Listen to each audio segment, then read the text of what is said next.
that RPM jumping, immediately turn off the engine.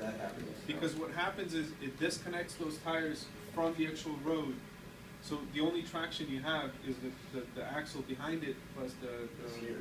So you have a lot more room for error. It kind of feels like the truck is trying to shut off. Yeah, and it's just gonna start like a little. Yeah. So be careful. You know, I've always told you guys. When you guys use your windshield wipers, there shouldn't be any Jake rays. You know, like ever. So that's the number one thing. You turn on your windshield wipers, automatically turn on your headlights. If you're not already driving with headlights, you should, really, because that's, I think, the safest thing you should do. That's a lot, mostly everywhere, really. There's a lot of safety corridors which require you to have lights on, so it's easier just to keep them on, because if you don't see, you know, safety corridor lights on for safety, and you don't turn them on, you can't get a ticket for it. So just turn them on and roll with it. Even in California, they said whenever you're required to, you know, use the wipers, you have like yeah, it's a general rule of thumb. It's not really a requirement, but it's something that I keep reminding you guys to do. So whenever you're using that, make sure you're using your headlights and not using any Jake rays. So, anything else? You good? We covered the dollies and everything in the yard and all that.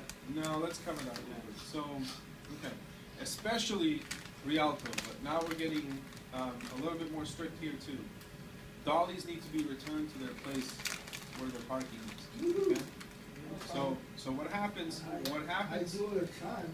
Okay. Yeah, I see You should be doing living over there. This is what Rialto does, and this is what industry is going to start doing. Basically, is if you drop the dolly anywhere, right? You just disconnect the trailers, you leave it in between the trailers, you go home. The contractor gets a call the following morning and says you need to come down here and move that dolly to where it belongs. So guess what? If you get a call in the morning and says, hey, Augustine and Jamal didn't disconnect their trailers properly and they left the dolly, I'm going to be like, okay, who's closer? Augustine. Augustine, you know what? All right, buddy.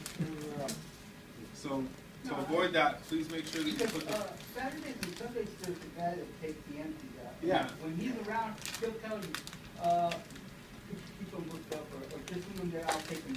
Yeah. Here's Usually the thing. that's for the empties, but sometimes you bring it loaded, you know, so you should break them, you know, here's the thing. properly.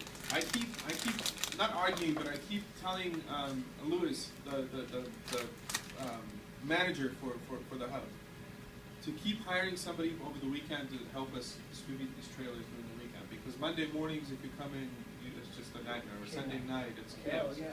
So Sunday night. one of the things he comes back to me with is, well, if everybody was following what we're trying to do, is with those posters where which trailer is supposed to go, where the dollies are supposed to go, it wouldn't be that way. So okay, so what we can do to help us out in the future is try to do it the way that they're asking us to do it, and if that doesn't work, then we can say, hey, look, we tried. We're trying your system, but it doesn't work. So you need to have somebody here to help us distribute these trailers so that we don't have that issue over Mondays and Sundays. Because to you guys doesn't mean a lot. But you know, if you have to stop in Rialto, right? If your load goes to Rialto and Rialto says, okay, well, we have 2 industry trailers that go home.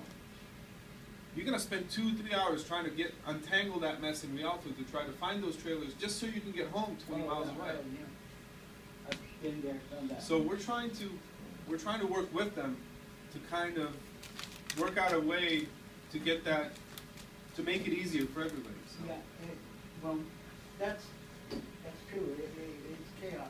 But like in our case, when we come back and this is, you know, all the for the second run on dedicated, you know, is there a way that they can organize that, you know, they know what trailers are going to go out on the second run and everything? Could we put them in some place where we could just come and I mean hook them up?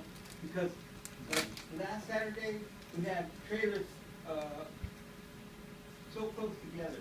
I mean, you're talking about like this together, and then on that far side of the hub where there's no chance of you know, hooking up and trying to get out because it's too close. And then it wasn't just one tractor trying to hook up there. It was 3 teams. So everybody was bothering everybody and nobody, and then yard dog. Yeah. I mean, the yard dogs should be there, in my opinion, should be there before the mess starts. So they should be distributing the trailers as the, as they start building up in the terminals. But, like, the only thing that we can do is to try to do it the way they're saying that we should be doing it, and then we're gonna press them. If we're doing everything right, if we're doing everything how they're asking us to do, then we can press them on doing their part to make sure that the yard is clean. So I told you guys before, it takes one guy to drop the set of trailers the wrong way, and it can mess up the whole yard. So if you get one guy that doesn't care and drops them off right as they come in, into towards the fuel aisles, and they just disconnect right there, nobody else can get through, then it forces everybody to go into the next lane, and to the next lane. You know who is it?